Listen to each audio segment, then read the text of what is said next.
Voter তালিকায় বিবেচনাধীন অথবা ভোটার তালিকায় নামই নেই, অথচ ভোটের ডিউটির চিঠি এসেছে। পূর্ব বর্ধমানে শিক্ষকদের কমিশনের চিঠি ঘিরে একটা বিভ্রান্তি তৈরি হয়েছে। ভোটের প্রশিক্ষণ নিতে হাজির থাকতেও বলা হয়েছে এই চিঠিতে। মনোতোষ আমাদের সঙ্গে রয়েছেন। মনোতোষ, একই বিভ্রান্তির মধ্যে রয়েছেন যাদের নাম ভোটার তালিকা থেকে বাদ গেছে অথবা বিবেচনাধীন, কি হয় তার মধ্যে তাদেরকে ডিউটি করতে যেতে হবে। সংখ্যাটা কত, তারা কি বলছে? UEM Jaipur is a perfect target for prospective students aspiring for good jobs, good education with future-ready skills.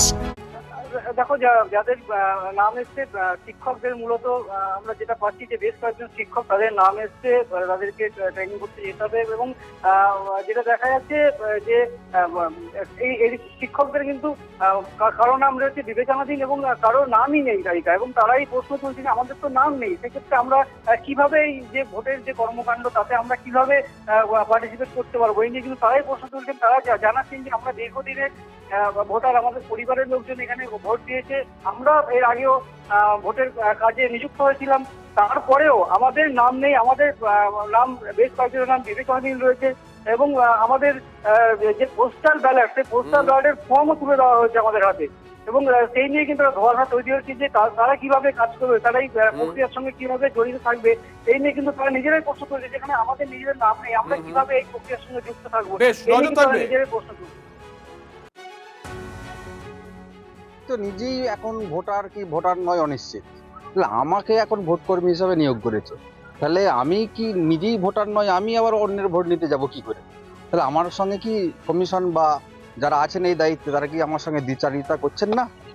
আমার নাম এখন ডিলিটেড তালিকায় চলে গেছে, আন্ডার অ্যাডজুডিকেশনে ছিল। তার আগে একটা আমার হয়েছিল কি, একটা ডেকে পাঠিয়েছিল। আমি আস্থা ছিলাম যে হয়তো আমার ওটা উঠে যাবে হয়তো, কারণ যেহেতু আমার ওখানে এপিক নাম্বারও এক, এখনো এপিক নাম্বার এক, তাহলে ওখানে তো গড়বিল আমি খুব একটা পাচ্ছি না, শুধু সেটটার জন্য আমি এবার ট্রাইব্যুনালে যাব, যেতে বাধ্য, কারণ হচ্ছে আমি তো চাকরি করছি, আমার নামটা ডিলিট হয়ে গেছে।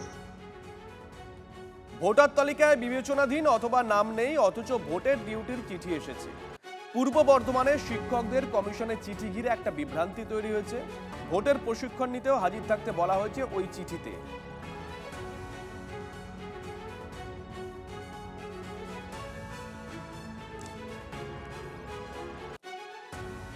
ভোটাধিকার ঐক্যমঞ্চের নেতা স্বপন মণ্ডল এই মুহূর্তে আমাদের সঙ্গে রয়েছেন। স্বপন বাবু, আমরা বর্ধমানের একটা খবর দেখাচ্ছি, শিক্ষকরা তাদের হয়তো কারোর নাম নেই ভোটার তালিকায়, নাম বাদ গেছে, অথবা কারোর নাম এখনো পর্যন্ত বিবেচনাধীন, তাদের কাছে চিঠি এসেছে, ভোটের ডিউটি পড়েছে, তোমাদেরকে ট্রেনিং এ যেতে হবে। তারা বলছেন যে আমরা কি করে করব, আমরা নিজেরাই তো দোলা চলে আছি, লোকের ভোট কি করে নিতে যাব?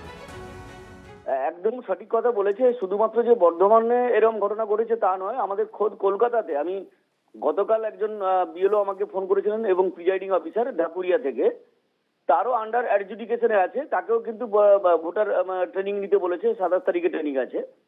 তো এই ঘটনাটা সারা রাজ্য জুড়ে হচ্ছে আর কি। এখন প্রশ্নটা হচ্ছে যে নির্বাচন কমিশন সত্যি কথা বলতে কি করছে না কি করছে, পুরো ব্যাপারটা এদের নিয়ন্ত্রণে আছে কিনা এটা নিয়ে আমাদের কাছে সন্দেহ আছে। ডিএম অফিস থেকে যখন পাঠানো হচ্ছে বা বিডিও অফিস থেকে যে এই নামগুলো, তখন তো তারা দেখে নেবে যে কার নাম ডিলিট হয়ে গেছে, কার নাম আন্ডার অ্যাডজুডিকেশনে আছে, আদৌ তার নামটা উঠবে কিনা, এগুলো বিবেচনা করে তো নামটা পাঠানো দরকার ট্রেনিং এর জন্য। সেই কাজটাই করা হয়নি, এটা বোঝা যাচ্ছে। এবং সিও দপ্তরের নিয়ন্ত্রণ জেলাগুলোর উপর নেই, আমরা এটা পরিষ্কারভাবে বুঝতে পারছি।